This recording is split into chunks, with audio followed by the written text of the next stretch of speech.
Hello friends. आज NCERT का exercise 16.3 करेंगे प्रोबेबिलिटी का। इसके पहले एक्सरसाइज 16.1 16.2 एंड हो चुका है, बट 16.3 एक्सरसाइज स्टार्ट करने से पहले कुछ इम्पोर्टेंट कंसेप्ट है, उसको एक बार देख लेते हैं। इसमें देखिए एक्समेटिक अप्रोच ऑफ प्रोबेबिलिटी। ये आप प्रोबेबिलिटी के बारे में आप कुछ देखना चाहते हैं तो ये प्रोबेबिलिटी जो होता है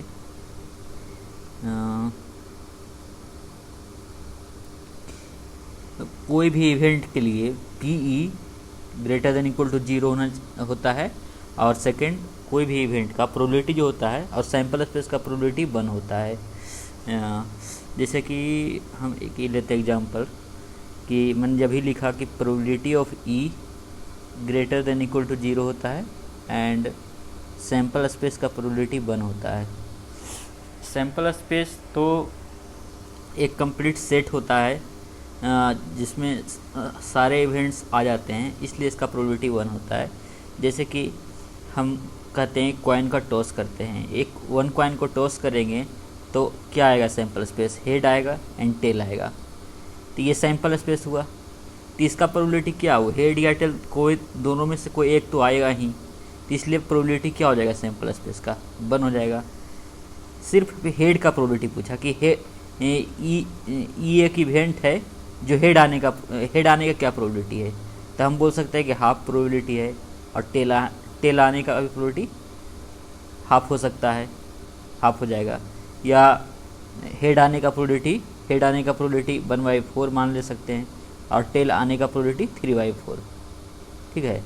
लेकिन टोटल जो प्रोबेबिलिटी होगा सैंपल स्पेस का, वो प्रोबेबिलिटी हमेशा 1 होगा, ठीक है। ये होता है, तो वही मैं बता रहा था।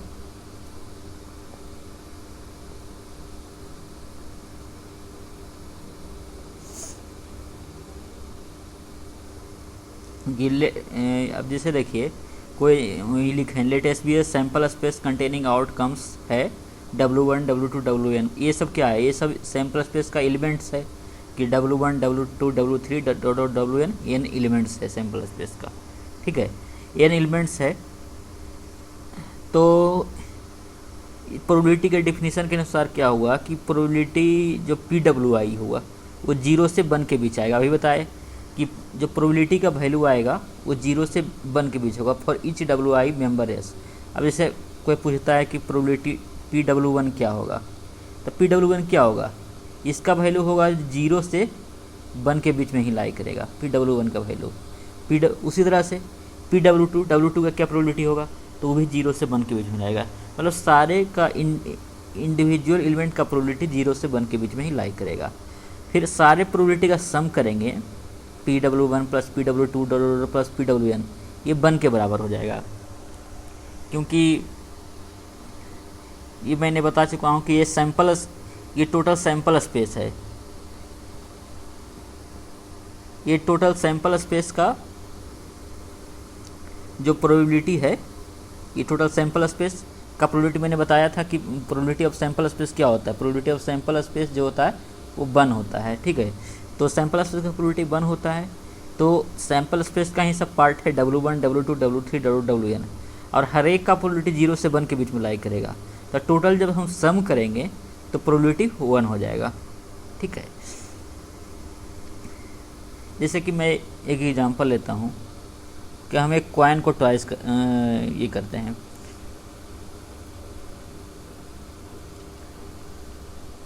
तो अ कॉइन टॉस्ड ट्वाइस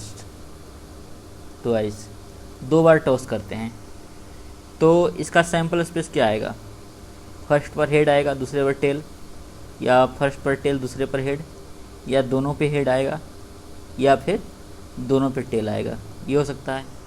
ये सैंपल स्पेस का प्रोबेबिलिटी है। तो इसी को मैं बोल रहा था W1 W2 W3 W4 WN तक सैंपल स्पेस का। तो यदि कोई इवेंट है, अब जैसे कोई इसका प्रोबेबिलिटी पूछे तो इसका प्रोबेबिलिटी भी 0 से 1 के बीच में होगा, इसका भी प्रोबेबिलिटी 0 से 1 के बीच होगा, इसका भी 0 से 1 के बीच होगा, इसका भी 0 से 1 के बीच होगा। लेकिन टोटल सैंपल स्पेस का प्रोबेबिलिटी पूछेगा तो 1 हो जाएगा। मतलब यदि probability of H T, probability of T H, हर एक एलिमेंट का जोड़ेंगे, probability of H H plus probability of T T, ये 1 हो जाएगा। किसके बराबर? प्रोबेबिलिटी ऑफ सैंपल स्पेस का, ये हो जाएगा। ठीक है, जैसे मान लो कि हर एक का प्रोबेबिलिटी 1/4 है, इक्वल प्रोबेबिलिटी मान लेते हैं, सबका 1/4 है, 1/4 है, 1/4 है, 1/4 है, सब एक हो जाएगा। तो यदि कोई पूछता है कि प्रोबेबिलिटी लिखा exactly 2 head appears, 2 head appears, या हम बोले कि ऑल हेड अपीयर्स, 2 बार ट्वाइस किए, या ऑल हेड अपीयर्स, तो क्या हो जाएगा? तो ऑल हेड करने का मतलब कि पी एच एच, तो पी एच एच का प्रोबेबिलिटी क्या है? 1/4 हो जाएगा। ठीक है, तो इस तरह से कर सकते हैं। फिर ये बोलता है प्रोबेबिलिटी ऑफ इक्वली लाइकली। देखिए ये हो गया इसका सिंबल। कोई भी इवेंट ए के लिए प्रोबेबिलिटी ऑफ ए क्या हुआ? PWI का समेशन कर देंगे, जितना भी रहेगा इवेंट ए में जितने सैंपल के एलिमेंट रहेंगे सारे का प्रोबेबिलिटी का सम कर देंगे, तो प्रोबेबिलिटी ऑफ ए के बराबर हो जाएगा। Probability of equally likely outcomes क्या होता है कि हम जिसे कोई भी सैंपल स्पेस में मान लो कि 4 एलिमेंट है, तो चारों को हम इक्वली लाइकली मानते हैं। मतलब कि चारों के आने का पॉसिबिलिटी, जैसे कि हम एक कॉइन को टॉस करते हैं तो हेड या टेल आएगा, तो हेड आने का प्रोबेबिलिटी और टेल आने का प्रोबेबिलिटी को हम इक्वल मान लेते हैं। उसमें सिर्फ हेड और टेल है तो मान लेते हैं कि 1/2 प्रोबेबिलिटी हेड का हो गया, टेल का हाफ हो गया, क्योंकि इक्वली लाइकली आउटकम्स की बात कर रहे हैं। तो उसका प्रोबेबिलिटी क्या होता है? Number of outcomes favourable to E by total possible outcomes. कितने आउटकम्स फेवरेबल है ई के और टोटल पॉसिबल आउटकम्स हैं। जैसे कि हम एक कॉइन को टॉस किए तो सैंपल स्पेस क्या आ गया? हेड आ गया और टेल आ गया। ठीक है, सैंपल स्पेस हेड और टेल आ गया। तो कोई पूछता है कि प्रोबेबिलिटी ऑफ हेड क्या होगा, हेड आने की क्या प्रोबेबिलिटी रहेगा? तो number of outcomes favourable, head एक है, एक हेड हो गया, और टोटल पॉसिबल आउटकम्स क्या है? तो ये हेड आ सकता है, टेल आ सकता है, तो 2 हो गया। तो प्रोबेबिलिटी ऑफ हेड आने क्या हुआ? 1/2 हो गया। उसी तरह से प्रोबेबिलिटी ऑफ टेल क्या हो जाएगा? वो भी 1/2 हो जाएगा। ठीक है, जैसे कि हम एक एग्जांपल लेते हैं कि एक डाई है, डाई को हम थ्रो करते हैं, तो सैंपल स्पेस क्या आएगा? 1 2 3 4 5 6 आएगा, ये सैंपल स्पेस हो जाएगा। तो कोई पूछेगा कि प्राइम नंबर का प्रोबेबिलिटी ऑफ ई निकालो और प्राइम नंबर आने का क्या प्रोबेबिलिटी है? तो प्राइम नंबर कौन कौन है? 2 है, 3 है, 5 है, टोटल 3 हो गया, और टोटल एलिमेंट 6 है, तो 1/2 हो जाएगा। प्राइम नंबर का प्रोबेबिलिटी हाफ हो जाएगा। इस तरह से कर सकते हैं। तो यदि एक आने का प्रोबेबिलिटी पूछे तो 1, एक आने का तो 1, और टोटल 6 है तो 1/6 हो जाएगा प्रोबेबिलिटी एक आने का। उसी तरह 2 का प्रोबेबिलिटी भी 1/6 होगा, 3 का भी इक्वली लाइकली आउटकम है तो उसका प्रोबेबिलिटी इक्वल होता है। तो पी क्या होगा? Number of outcomes favourable to U by total possible outcomes होता है। अब ये जैसे ये है प्रोबेबिलिटी ऑफ इवेंट ए और बी,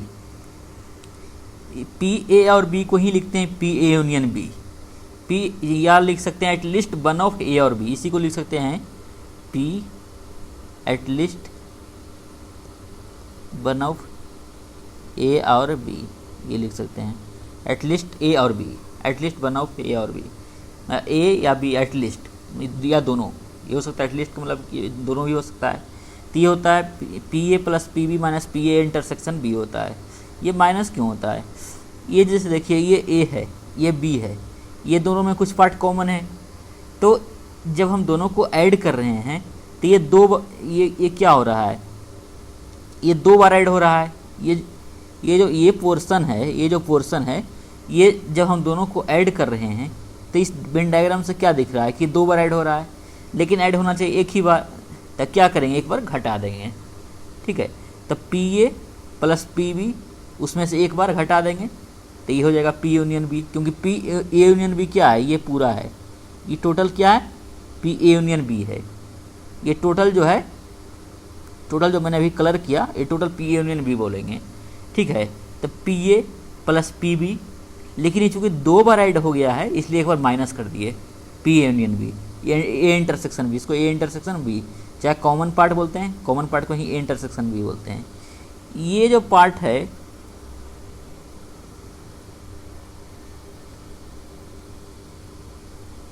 ये जो पार्ट है, जैसे ये जो पार्ट है, सिर्फ इसका पार्ट की बात करें, इस पार्ट का बात करें, पहले ये इरेज कर देते हैं।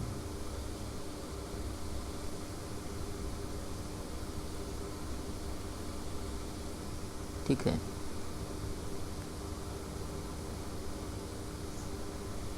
जैसे इस पार्ट की बात करें, ये पार्ट के, तो ये a माइनस बी कैसे है, तो ये टोटल a है, ये पूरा a है, उसमें से ये b हट गया तो हम इसको बोल सकते हैं a माइनस बी।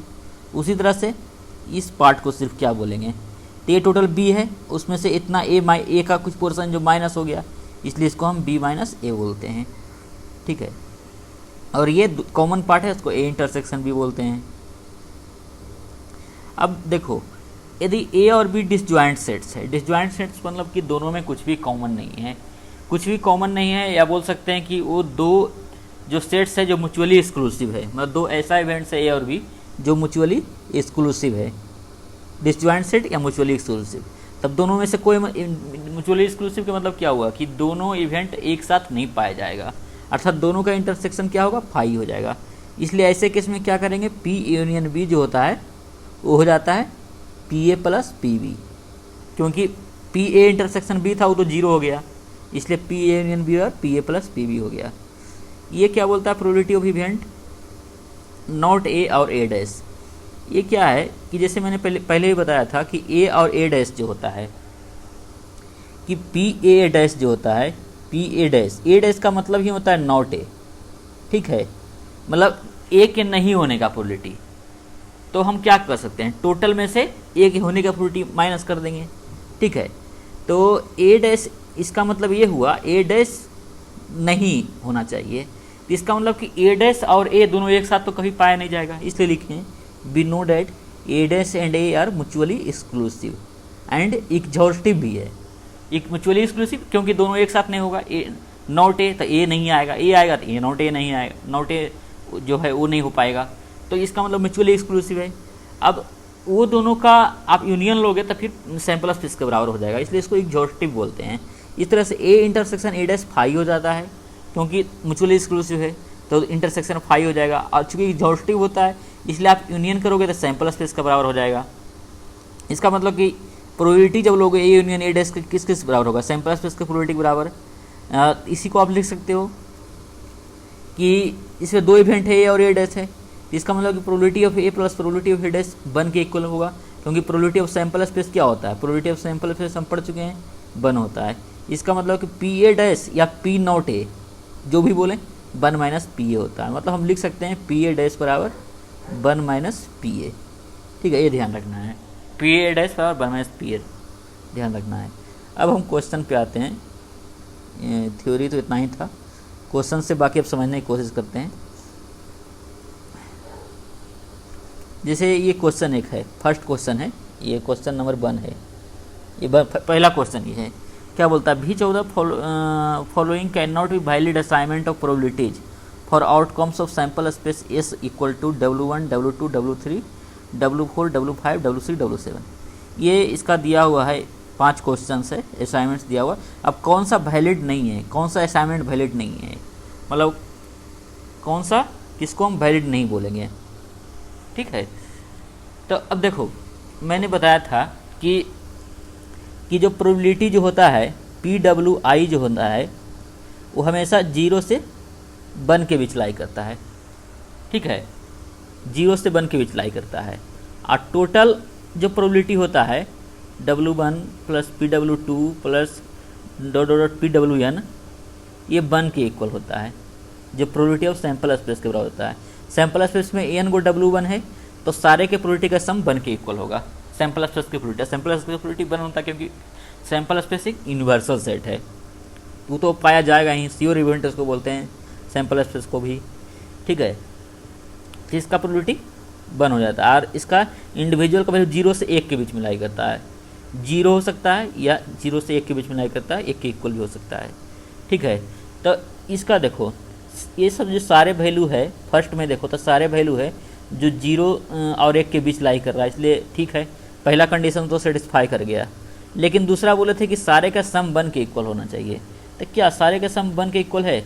आप इसको ऐड करके देखोगे, ठीक है, 0.8 हो गया, 0. ये सब ऐड करके देखो, ठीक है, तो क्या आता है 0.8 plus 0.01 plus 0.03 plus 0.05 plus 0.01 plus 0.1। अब इसको ऐड करोगे, ये सारे को ऐड करोगे, मतलब आप मैं ये बोलूँ तो आप PW1 जो दिया हुआ है आप इसको ऐड करोगे पहला क्वेश्चन में, पहला में ए में ऐड करोगे PW1 plus PW2 plus PW3 plus PW4 PW5 PW6 plus PW7, ये 1 के बराबर आ जाएगा। मतलब ये भी कंडीशन सेटिस्फाई कर गया और ये कंडीशन तो है ही सेटिस्फाई। इसका मतलब ये हो गया कि ये वैलिड असाइनमेंट है, तो हम इसको बोल सकते हैं कि ये क्या है, वैलिड है, ये वैलिड है। उसी तरह से दूसरा देखो तो ये सब 0 से 1 के बीच में लाई कर रहा है, इसको सातों का सम कीजिएगा तो क्या आएगा, 1 के बराबर हो जाएगा, तो ये भी वैलिड हो गया, वैलिड हो गया, वैलिड असाइनमेंट। ये थर्ड है। थर्ड की बात करो तो सब 0 से 1 के बीच में लाइक कर रहा है, ओमेगा 1 ओमेगा 2 ओमेगा 3 ओमेगा 7 तक लेकर 0 से 1 के बीच लाइक कर रहा है। लेकिन जब इसका सम करोगे तो ये 1 से बड़ा हो जाएगा। ये जो सम जो होगा PWI समेसन जो करोगे तो ये ग्रेटर देन 1 आ जाता है। सी के केस में, सी के केस में क्या आता है, ग्रेटर देन 1 हो जाता है। इसलिए 1 से बड़ा नहीं होना चाहिए, क्योंकि 1 के इक्वल ही मैक्सिमम हो सकता है। मैक्सिमम क्या हो सकता है, 1 के इक्वल हो सकता है। इसका मतलब कि ये जो हुआ इसको बोल सकते हैं not valid, not valid, not valid assignment हम बोल सकते हैं। उसी तरह से डी में देखो तो कुछ जो प्रोबेबिलिटी है, ओमेगा 1 देखिए निगेटिव है, ओमेगा 5 निगेटिव है, तो निगेटिव नहीं हो सकता, निगेटिव नहीं हो सकता क्योंकि 0 से 1 के बीच में ही लाई कर सकता, तो ये भी नॉट वैलिड होगा, नॉट वैलिड होगा। उसी तरह से आप इसमें देखोगे तो इंडिविजुअल तो 0 से 1 के बीच में होना चाहिए, लेकिन यहाँ देखो ये 15/14 ये 1 से बड़ा है, ये ग्रेटर देन 1 है, इसका मतलब यही नॉट वैलिड होगा, यही असाइनमेंट नॉट वैलिड। तो दो ही को वैलिड था इसमें, ठीक है। ये हो गया पहला क्वेश्चन। ये बोलना चाह रहा था कि कौन सा वैलिड है कौन सा नहीं वैलिड। इसमें 2 कंडीशन ही चेक करना था इसमें कि PWI के वैल्यू 0 से 1 के बीच में होना चाहिए और सारे के सम 1 के इक्वल होना चाहिए, तो 2 वैलिड हो गया इसमें। अब दूसरे क्वेश्चन पर चलते हैं। दूसरे क्वेश्चन क्या बोल रहा है, a coin is tossed twice, एक कॉइन को 2 टाइम्स टॉस करते हैं, ठीक है, तो what is the probability that at least 1 tail occurs, what is the probability that at least 1 tail occurs. पहला सेकंड नंबर क्वेश्चन है, अब एक कॉइन को twice, coin is toss twice करोगे, कॉइन इज टॉस ट्वाइस, तो क्या sample space बन सकता है, head head, head tell, tail head, tell tell, यही बनेगा सैंपल स्पेस, और तो कुछ नहीं बनेगा। अब what is the probability that at least 1 tail occurs. अब ई एक इवेंट मानते हैं, एट लीस्ट 1 टेल, 1 टेल, ठीक है, तो एट लीस्ट 1 टेल तक क्या हो जाएगा, ई बराबर 1 टेल, एट लीस्ट 1 टेल। तो एक मान लो कि टेल है पहला पे, दूसरा पे हेड आया, या पहला पे हेड दूसरा टेल आया, या दोनों पे टेल आया, ठीक है ना। तो इसका ई का प्रोबेबिलिटी निकालना है। हमको पता है कि सैंपल स्पेस का प्रोबेबिलिटी क्या होता है, पता है ना, सैंपल स्पेस का प्रोबेबिलिटी 1 होता है, ठीक है। तो इंडिविजुअल का प्रोबेबिलिटी हम इक्वली लाइकली आउटकम से देखें तो इंडिविजुअल का प्रोबेबिलिटी क्या होगा, 1/4 होगा, 1/4 होगा, 1/4 होगा, 1/4 होगा हर एक का। तो इसका मतलब हम बोल सकते हैं कि टोटल ये 3 है। ऐसे भी देखें तो हम जो पढ़े थे ये नंबर ऑफ फेवरेबल आउटकम्स पढ़े थे ना, इक्वली लाइकली आउटकम में फेवरेबल आउटकम्स बटे टोटल नंबर ऑफ आउटकम्स। ये पढ़े थे इक्वली लाइकली इवेंट में टोटल नंबर ऑफ आउटकम्स, ये पढ़े थे। फार्मूला होता है प्रोबेबिलिटी का। तो एटलीस्ट वन टेल बोलेगा, पी एटलीस्ट वन टेल, तो इसमें कितने इवेंट आ रहे हैं? ये 3 इवेंट आ रहे हैं, तो 3। और total number of sample space में कितने इवेंट है? 4 हैं, तो 3/4। तो ये 3/4 आंसर हो जाएगा पहला का, ठीक है, पहला 3/4 हो जाएगा। अब ये थर्ड नंबर क्वेश्चन क्या बोलता है? थर्ड नंबर क्या बोलता है कि अ डाई इज थ्रोन, एक डाई को थ्रो करते हैं, तो find the probability of the following events. Following events का प्रोबेबिलिटी निकालना है, जैसे कि अब prime number be life pair, ये बोल रहा है। अब एक डाई को थ्रो करेंगे, ये अब ये क्वेश्चन 3 में देखो, ठीक है, आप डाई को थ्रो करोगे तो सैंपल स्पेस क्या बनेगा? ये बनेगा 1 2 3 4 5 6, यही सैंपल स्पेस बनेगा, ठीक है। अब बोलता है कि a prime number will appear, find the probability of the following events a prime number. एक इवेंट है prime number occurs, a prime number appear, prime number appear. तो इसका मतलब क्या हो गया कि ई क्या आ जाएगा? 2 आ जाएगा, प्राइम नंबर 3 आ सकता है, 5 आ सकता है, मतलब 2 आए या 3 आए या 5 आए तो ये प्राइम नंबर हो जाएगा, ठीक है, ठीक है। तो हम अभी प्रोबेबिलिटी ऑफ ई देखें तो हम क्या पढ़े थे? Number of favourable outcomes, number of favourable outcomes but total number of outcomes, मतलब टोटल नंबर ऑफ आउटकम्स मतलब सैंपल स्पेस में जो एलिमेंट्स है। तब फेवरेबल 3 है, सैंपल स्पेस में 6 है, तो 1/2 हो जाएगा, इसका आंसर 1/2 हो जाएगा। तो 3 के ये पहला का आंसर 1/2 हो जाएगा। अब सेकेंड बोलता है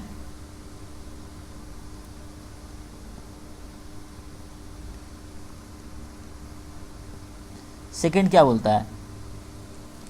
सेकेंड बोलता है अ नंबर ग्रेटर देन और equal to 3 ampere. A number, second क्या बोलता है? अ नंबर ग्रेटर देन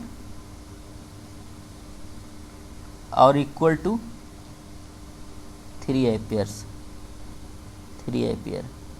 तो हम इसको यदि ये इवेंट बने तो क्या आ जाएगा इसके अंदर? 3 से बड़ा, ग्रेटर देन या इक्वल टू 3, तो 3 हो सकता है, 4 हो सकता है, 5 हो सकता है और 6 हो सकता है, ये हो सकता है। तो प्रोबेबिलिटी ऑफ ई क्या निकल जाएगा? हम मान लो इसको E1 मान लेते हैं, तो प्रोबेबिलिटी ऑफ E1 क्या हो जाएगा? 3 से बड़ा एम्पियर होने के लिए प्रोबेबिलिटी क्या हो जाएगा? Total number of favourable outcome 4 हो गए और सैंपल स्पेस में 6 है, तो 2/3 हो गया। तो इसका आंसर क्या हो जाएगा? 2/3 हो जाएगा। थर्ड नंबर क्या बोलता है? अ नंबर लेस देन और equal to 1 will appear. A number less than और इक्वल टू 1। थर्ड क्या बोलता है?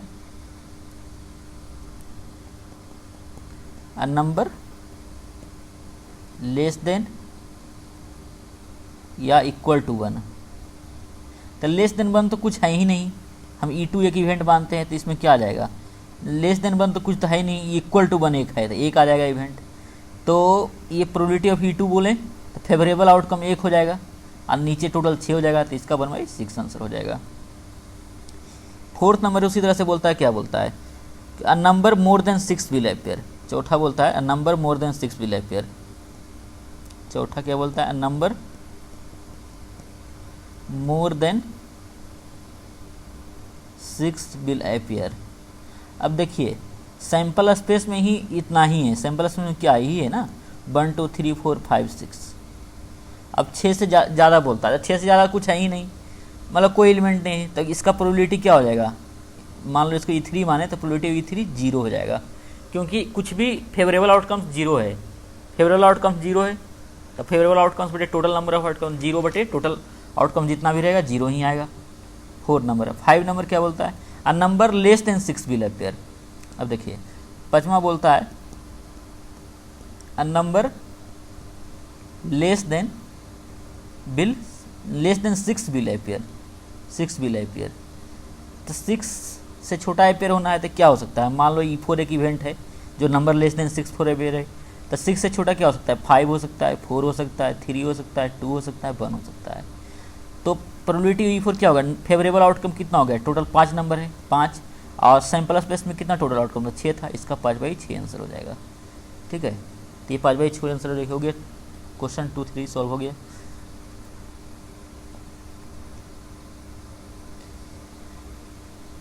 अब ये 4th नंबर क्वेश्चन क्या बोलता है,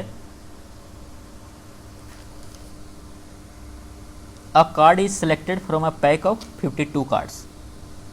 a card is selected from a pack of 52 cards. Question number 4 की बात करते हैं। तो 52 कार्ड्स है, how many points are there in the sample space. तो देखो 52 कार्ड्स है तो सैम्पल स्पेस में क्या हो सकता है, तो सैम्पल स्पेस में नंबर कितने पॉइंट हो सकता है। तो इसमें 52 कार्ड्स है तो इसमें हमको पता है कि कार्ड में पता है कि टोटल 52 एलिमेंट होता है, तो इसका मतलब कि सैम्पल स्पेस में कितना एलिमेंट होगा, 52 हो जाएगा, 52 नंबर्स हो जाएगा, 52 नंबर्स। तो how many points are there in the sample space, 52 numbers point हो जाएगा इसमें। ठीक है ना, सैम्पल स्पेस में कितना पॉइंट हो जाएगा, 52 नंबर्स हो जाएगा। ए बी क्या बोलता है, तो ये क्या हुआ, B calculate the probability that the card is an ace और spades. Calculate the probability that the card is an ace of spades if ace of spades.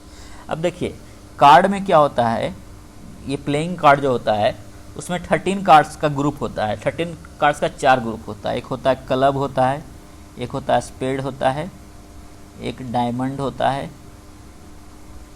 Club space diamond, एक hurt होता है।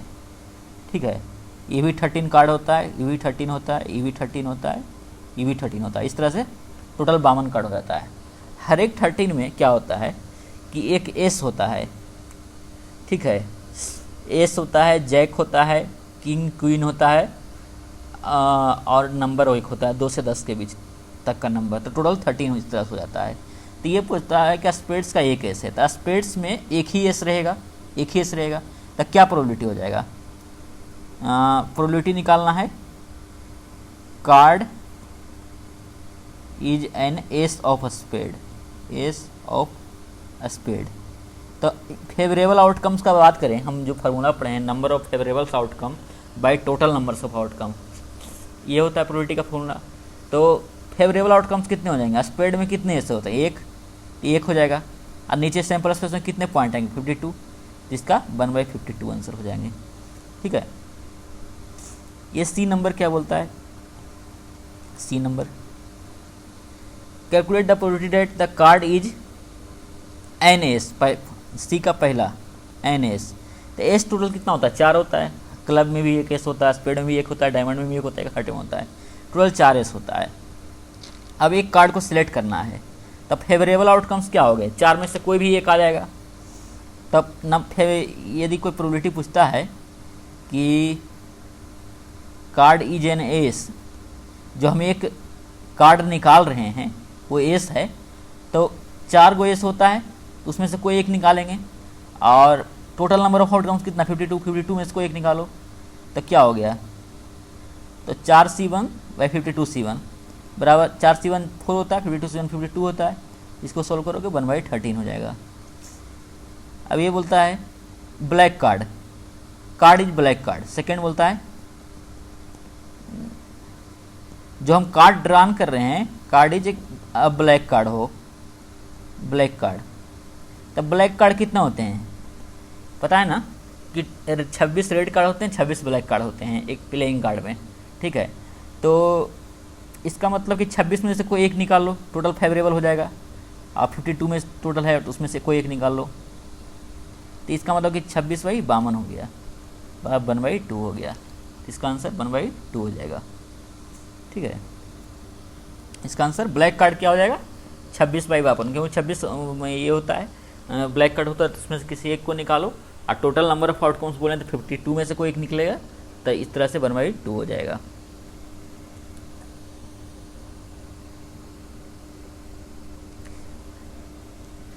फिफ्थ नंबर क्वेश्चन देखते हैं क्या बोल रहा है।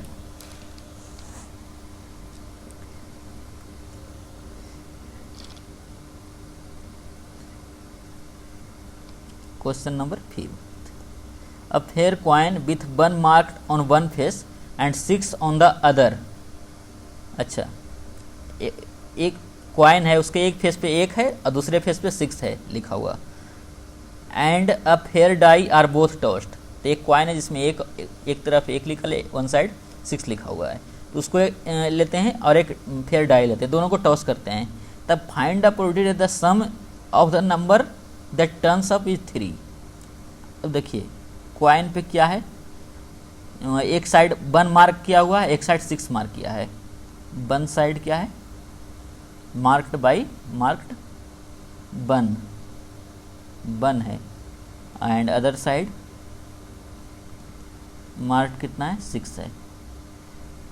तो जिसको मार्क्ड 6 है, अब इसको टॉस करेंगे तो या तो कोई भी एक साइड आएगा, तो या तो 1 आएगा या तो 6 आएगा, ये दोनों में आ सकता है। जैसे प्रोबेबिलिटी हेड और टेल बोलते थे, उस तरह से 1 और 6 यहाँ बोल लो। और एक डाई को टॉस करेंगे तो कुछ भी आ सकता है, रोल करेंगे तो 1 2 3 4 5 6 कुछ भी आ सकता है। डाई के किस में क्या आ सकता है, कुछ भी आ सकता है, 1 आ सकता है, 2 आ सकता है, 3 हो सकता है, 4 आ सकता है, 5 हो सकता है, 6 हो सकता है। अब कॉइन के केस में क्या आ सकता है, या तो 1 आ सकता है या तो 6 आ सकता है।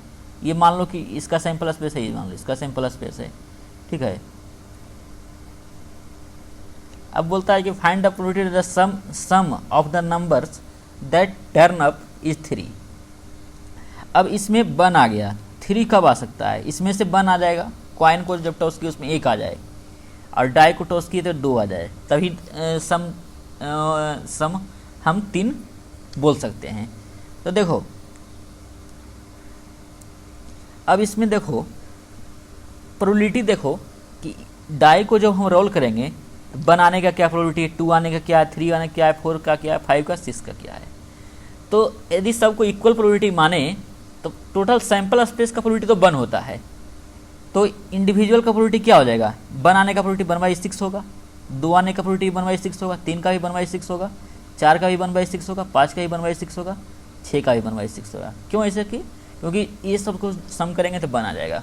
उसी तरह से इसमें कॉइन है, इसमें या तो 1 आ सकता है या तो 6 आ सकता है, तो 1 आने का प्रोबेबिलिटी हाफ मान लो, या तो अदर साइड आएगा तो इसका भी प्रोबेबिलिटी हाफ मान लो, क्योंकि इक्वल प्रोबेबिलिटी होगा, इक्वल लाइकली आउटकम के बारे में पढ़ रहे हैं, ठीक है। तो एक प्रोबेबिलिटी होगा, ठीक है। जब तक नहीं कुछ बोला जाए तो इक्वली लाइकली आउटकम हम सोचेंगे, ठीक है।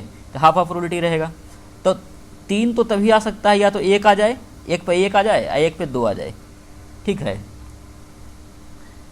तो इसका मतलब कि पहला प्रोबेबिलिटी जो है सम इक्वल टू 3 हो जाए, ठीक है, सम इक्वल टू 3 आ जाए।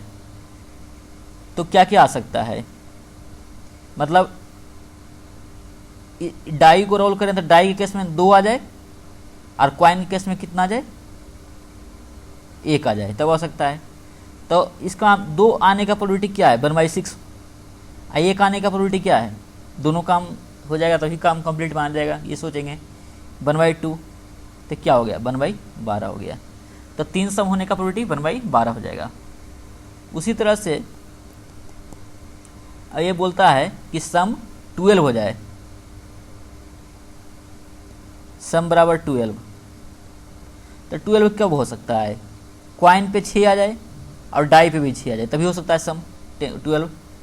कॉइन पे 6, तो कॉइन पे 6 आने का प्रोबेबिलिटी हाफ है, और डाई पे भी 6 आने की प्रोबेबिलिटी 1/6 है, 1/6।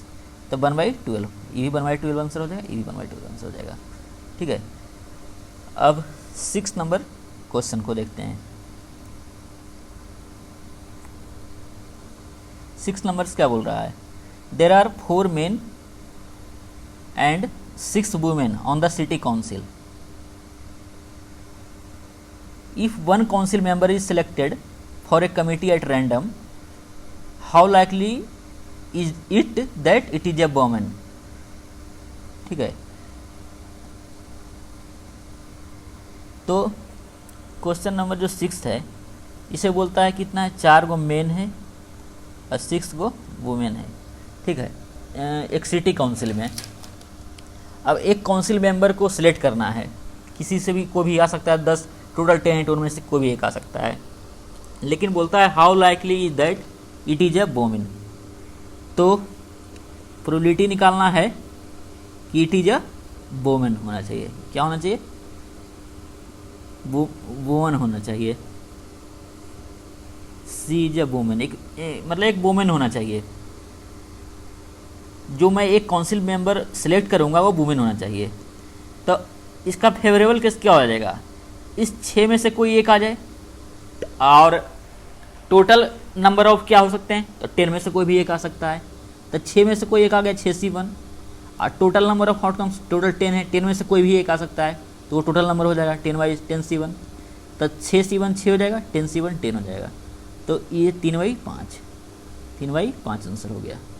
ओके, बाकी इसमें अभी 21 क्वेश्चन था। नेक्स्ट क्लास में और बाकी सब क्वेश्चन डिस्कस